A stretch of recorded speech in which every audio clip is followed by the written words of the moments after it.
80% ఫిర్యాదులు ఒక్క ల్యాండ్ మీద వస్తున్నాయంటే ఎంత దుర్మార్గం జరిగిందో మీరు ఆలోచించుకోవాలి. అందుకే ఈ రోజు నేను చెప్పాను, ల్యాండ్ టైటిలింగ్ యాక్ట్ రద్దు చేస్తానని చెప్పి మొట్టమొదటిసారి సంతకం. రాజధాని ఏదంటే మా రాజధాని అమరావతి. ఆ రోజు దేవతల రాజధాని, ఇప్పుడు కూడా దేవతల రాజధాని అమరావతి, ప్రజా రాజధాని అమరావతి. అన్ని ప్రాంతాలు అభివృద్ధి చేస్తాం. అదే సమయంలో గర్వంగా నా రాజధాని అమరావతిని చెప్పుకొని విశాఖపట్నం నెంబర్ 1 సిటీ అవుతుంది, తిరుపతి మెగా సిటీ అవుతుంది, రాష్ట్రం అన్ని ప్రాంతాలు అభివృద్ధి అవుతుంది. అభివృద్ధి అయిన ఈ రాష్ట్రానికి కేంద్రంగా అమరావతి ఉంటుందని చెప్పి కూడా నేను మీకు తెలియజేస్తున్నా. ఊహించుకోలేవు, భవిష్యత్తులో ఊహించుకునే అవకాశం ఉండదు. మీకు అర్థం కాదు, అర్థం కాని వాళ్ళు ఇట్లే ఉంటారు.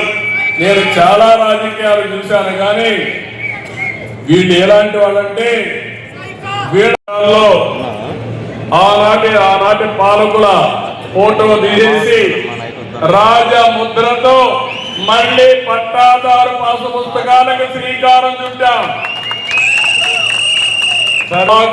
టెక్నాలజీ క్యూఆర్ కోడ్ పెడుతున్నాం. మారిస్తే ఎక్కడున్నా చూసుకునే ఏర్పాటు రియల్ టైంలో ఏర్పాటు చేస్తున్నాం. చేయలేడు, చేస్తే జైలు పోతారని చెప్పి కూడా నేను మీకు తెలియజేస్తున్నా. ఓసారి దుర్మార్గులు చేసిన పనికి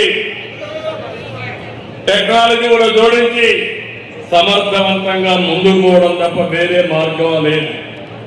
కొంతమందికి కొన్ని బలహీనతలు ఉంటాయి. ఏదో క్రెడిట్ చోరీ అని మాట్లాడుతూ ఉంటాం, నేను దానికి కూడా వస్తా. ఏదైతే మన భూమి దగ్గర 700 కోట్ల రూపాయలు ఖర్చు పెట్టి సర్వే రాళ్ల పైన ఫోటో వేసుకున్న దుర్మార్గులు ఈ రాష్ట్రంలో ఉన్నారంటే ఇది ప్రపంచంలో ఎక్కడా జరగని విషయాలని చెప్పి కూడా నేను మీకు తెలియజేస్తున్నా. ఇదే కాకుండా నాడు ఉద్యోగులు ఎన్ని అవమానాలు, కడాన టీచర్ని బ్రాండీ షాపుల దగ్గర క్యూ లైన్ పెట్టడానికి వాళ్ళ వాడుకున్న పరిస్థితి. ఉద్యోగులు వచ్చి మా జీతాలు ఇవ్వండి అంటే, లేకపోతే మా బకాయిలు మాకు ఇవ్వమంటే వాళ్ళ మీద తప్పుడు కేసులు పెట్టిన పరిస్థితి. ఈరోజు ఉద్యోగస్తులందరినీ గౌరవిస్తున్నాం. 7 రూపకల్పన చేశాం. ప్రతి సంవత్సరం నిర్దిష్టమైన లక్ష్యాలతో ముందుకు పోతున్నాం. రేపటి నుంచి మళ్ళా నేను దావోస్కి వెళ్తున్నానంటే మళ్ళీ అక్కడ నేర్చుకోవడం, పెట్టుబడులు తీసుకురావడం, దీనికోసం ముందుకు పోతున్నాం. ఈరోజు మీ అందరిని ఒకటే కోరుతున్నా, ఎన్టీ రామారావు గారికి నిజమైన నివాళులు మనం అర్పించడం అంటే ప్రపంచంలోనే తెలుగు జాతి నెంబర్ 1 జాతిగా తయారు కావాలి. ఆ దిశగా ప్రతి ఒక్కరూ పనిచేయాల్సిన అవసరం ఉంది.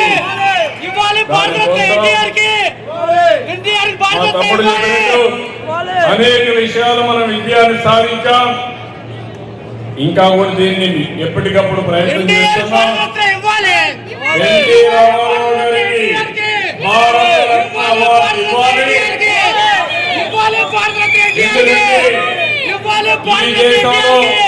ఈ దేశంలో చేసిన వ్యక్తి, జాతి కోసం పనిచేసిన వ్యక్తి, యాంటీ కాంగ్రెస్ కోసం, ఐకమత్యం కోసం పనిచేసి ఈరోజు ప్రభుత్వాలు ఉన్నాయంటే ఆ దిశగా నడిపించిన వ్యక్తి నందమూరి తారక రామారావు గారు. అలాంటి వ్యక్తికి భారతరత్న ఇవ్వడం జాతికి గౌరవం. తెలుగు వారి చిరకాల ఆకాంక్ష. తప్పకుండా ఇది సాధిస్తామని నమ్మకం నాకుంది. నా భయముందని చెప్పి నిరూపించిన వ్యక్తి ఎన్టీ రామారావు గారు. ఓపెన్ క్యానల్స్ పెట్టించాడు. ఆ కాలువల ద్వారా వచ్చేటప్పుడు దారి పొడుగున నీళ్లిచ్చుకుంటూ కడకు చివరికి చెన్నై కూడా తీసుకెళ్లారు. ఈరోజు తెలుగు గంగ, గాలేరు నగరి హంద్రీ నీవా SRBC, అటు తెలంగాణలో SLBC, ఇంకో పక్క తెలంగాణలో వచ్చిన ప్రాజెక్ట్స్ అన్నిటికీ శ్రీకారం చుట్టిన వ్యక్తి, రూపకల్పన చేసిన వ్యక్తి నందమూరి తారక రామారావు గారు. నవ్యాంధ్రప్రదేశ్ లో ఇరిగేషన్ ప్రాజెక్టులకు ప్రాణం పోయడమే కాకుండా ప్రతి ఒక్క ఎకరాకు నీళ్లు ఇవ్వాలని, నీటి భద్రత కల్పించాలని శ్రీకారం చుట్టి తెలుగుదేశం పార్టీ ముందుకు పోతున్నా. ఈ సంవత్సరం దాని ఫలితాలు మీరు చూస్తే ఖరీఫ్ అయిన తర్వాత సామర్థ్యం చెప్పి మరొకసారి విజ్ఞప్తి చేస్తున్నాం. ఒక సీజన్ లో పూర్తిగా